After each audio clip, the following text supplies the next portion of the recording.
It's one of the most instantly recognizable voices in show business. The thick, nasal, New York accented honk of Fran Drescher. Hi. Excuse me, Miss Fran Drescher, but I am your biggest fan. Oh, thank you. Oh my God, you really do talk like that. Who would make this up? Her hit TV show of the 1990s, The Nanny, about a Queens hairdresser who enters the home and life of a high-class British producer, made Drescher a globally recognized star. But now her voice is being raised in the service of her fellow actors and performers. Drescher, as president of SAG-AFTRA, the Screen Actors Guild American Federation of Television and Radio Artists, is leading them out on a strike, joining Hollywood writers fighting for a greater share of streaming royalties and also to protect their rights from the use of AI-generated replicas. Her impassioned speech announcing the strike transformed her image from brash comic foil to that of a fighting labor leader taking on corporate greed. I am shocked by the way the people that we have been in business with are treating us. I cannot believe it, quite frankly. How far apart we are on so many things. How they plead poverty, that they're losing money left and right when giving hundreds of millions of dollars to their CEOs. The 65-year-old actress is used to fighting the system.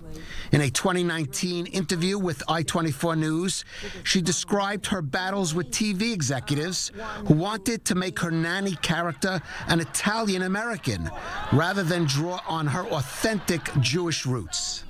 I knew the show was my big break, but in order for it to succeed, we had to write what we knew. And so I said, you know, the Fran Fine must be Jewish. We went to Israel on the show. I had to get my tattoo removed if I wanted to be buried in a Jewish cemetery.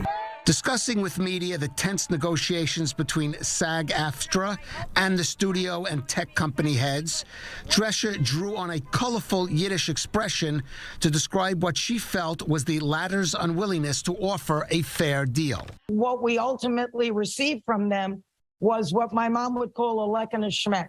Drescher is no stranger to social activism. A survivor of uterine cancer, she founded the organization Cancer Schmancer, which works to ensure that all women have access to early diagnosis of possible cancers. Drescher has also campaigned for LGBTQ rights, even officiating at gay weddings. That background helped convince her peers to vote her as SAG-AFTRA president 2 years ago and now lead them into a strike that has shut down most film and TV production in the U.S. Whether she succeeds or not in getting the concessions her union wants, Hollywood moguls have learned what fans of The Nanny already know. Fran Drescher, in life or on screen, is nobody's pushover.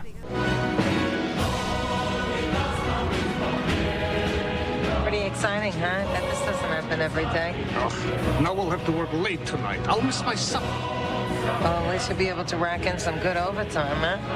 What is overtime? You kidding me? Who's your union representative?